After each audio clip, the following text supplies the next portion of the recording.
Now in this video I'm gonna teach you how to add multiple vectors. It's very difficult to use triangle law to add multiple vectors. So instead we can express all the vectors in their unit vector form. And r vector would basically would be equal to the resultant of all these vectors. We have to find out the length of the r vector and the angle which it makes with the x-axis. The first vector a vector is basically a I roof, because this is only along the x direction. B vector would be b cos theta 1 I plus b sin theta 1 j. C vector is minus c cos theta 2 I plus c sin theta 2 j. D vector is minus d sin theta 3 I minus d cos theta 3 j. And r vector would be the addition of all the four vectors a, b, c and d. Now if you want to know how we got to these unit vector notation, you can refer my second video on vectors. So r vector can also be written as rxi plus ryj. Here we have to find out the values of rx and ry. Now if you keep the answer in this expression also, then it's fine, you'll get full marks, unless they have specified you to find out the exact magnitude and direction. Although these rx and ry vector in terms of the unit vector notation represent the vector fully, both in terms of magnitude and direction, but if they ask you specifically magnitude and direction, then you have to find out rx square plus ry square and find the square root of that. So Rx would be basically addition of all the I components, so a plus b cos theta 1 minus c cos theta 2 and minus d sin theta 3. Ry is b sin theta 1 plus c sin theta 2 minus d cos theta 3. So R vector's magnitude would be root over Rx square plus Ry square. You find out this only if they have told you to find out the magnitude specifically, and the alpha angle would be tan inverse of Ry by Rx. Now coming to the multiplication of vectors, we have two vectors a and b vector. Now if we multiply scalars, we can easily multiply them, but vector multiplication is a bit different. So there are two types of multiplication. The first one is a scalar or dot product. The outcome of this product is basically a scalar quantity.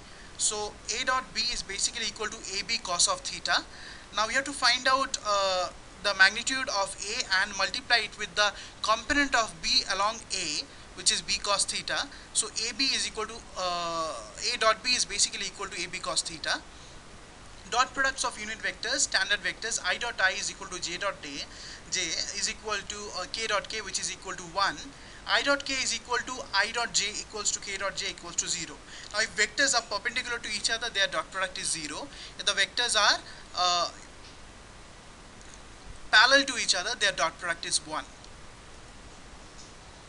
Now if we have any other vector, any arbitrary vector a vector, which is in the unit vector notation a1i a2j plus a3k, and b vector is b1i plus b2j plus b3k, then their dot product is a1 b1 plus a2 b2 plus c1 c2.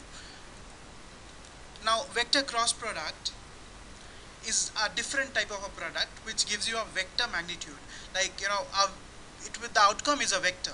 So if I have two vectors, the vector product a cross b is equal to ab sin theta n cap.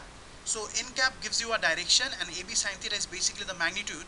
So here you can see, first of all we'll find out the magnitude, multiply the magnitudes of a and b and sine of the angle in between them.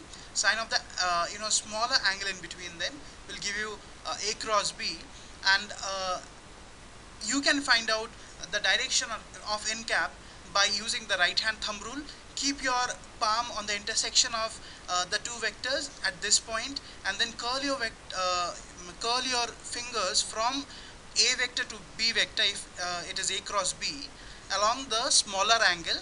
So your thumb will point upwards towards the green vector.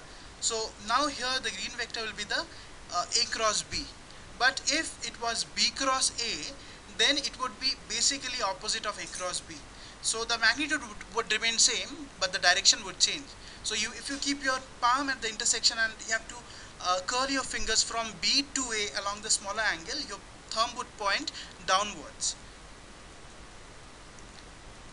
If I have an arbitrary vector a vector which is given as a1i plus a2j plus a3k, and B vector, which is B1I plus B2J plus B3K, then A cross B is given as IJK, then A1, A2, A3 and B1, B2, B3. You have to solve this determinant. You have to solve this determinant A cross B, and then you have to find out the cross product. So we have learned vectors, their types, addition, resolution of vectors, triangle and parallelogram law, adding multiple vectors and their multiplication also,